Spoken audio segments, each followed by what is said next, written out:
नमस्ते दोस्तों, आपका स्वागत है हमारे पॉडकास्ट में। आज हम बात करने जा रहे हैं जनरेटर के सुरक्षित उपयोग के बारे में।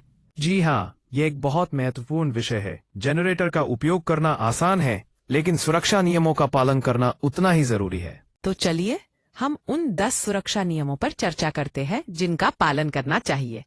पहले नियम से शुरू करते हैं, ऑटोमेटिक वोल्टेज रेगुलेटर या AVR।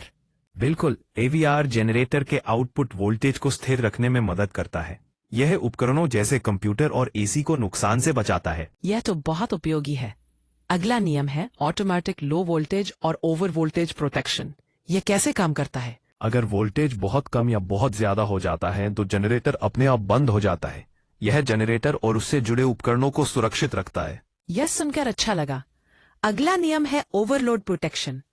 आप इसके बारे में कुछ बता सकते हैं?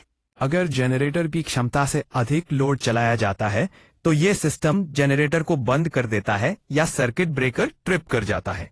यह बहुत महत्वपूर्ण है क्योंकि इससे जनरेटर के इंजन और अल्टरनेटर को जलने से बचाया जा सकता है। अगला है ऑयल अलार्म या ऑटो शट ऑफ। यह कैसे काम करता है? अगर जनरेटर के इंजन में तेल का स्तर कम हो जाता है तो ये अलार्म बजाता है या जनरेटर को बंद कर देता है। ये इंजन को सीजने या खराब होने से बचाता है। अंत में कूलेंट टेम्परेचर हाई प्रोटेक्शन। ये क्यों जरूरी है? जब इंजन ओवरहीट होता है तो यह जनरेटर को बंद कर देता है।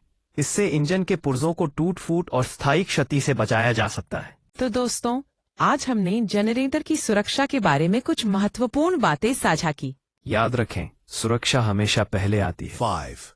Coolant temperature high protection. कार्य: इंजन के ओवरहीट बहुत गर्म होने पर जनरेटर को बंद कर देता है। इंजन के पुर्जों को टूट फूट और स्थायी क्षति से बचाने के लिए यह जरूरी है।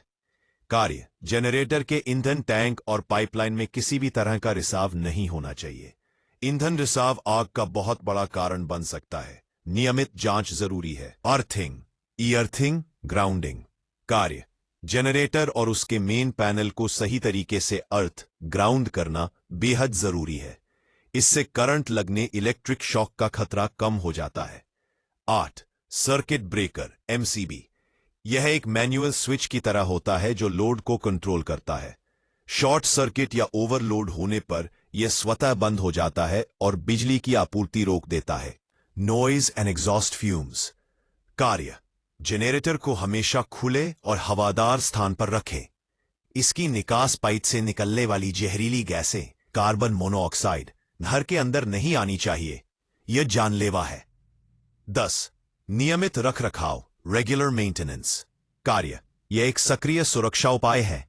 नियमित रूप से ऑयल, फिल्टर बदलना, बैटरी और वायरिंग की जांच करवाना जनरेटर को लंबे समय तक सुरक्षित और कुशलता से चलाने के लिए आवश्यक है। पेरेक महत्वपूर्ण सलाह: जनरेटर चलाते समय हमेशा निर्माता मैन्युफैक्चरर द्वारा दिए गए उपयोगिता मैनुअल के निर्देशों का सख्ती से पालन करें। बड़े जनरेटर को हमेशा किसी प्रशिक्षित इलेक्ट्रिशियन की सहायता से ही इंस्टॉल और ऑपरेट करवाएं। आपको वीडियो कैसे लगा हमें कमेंट में जरूर बताइए। पूरा ऐसे ही और वीडियो के लिए चैनल को सब्सक्राइब करें। Thank you.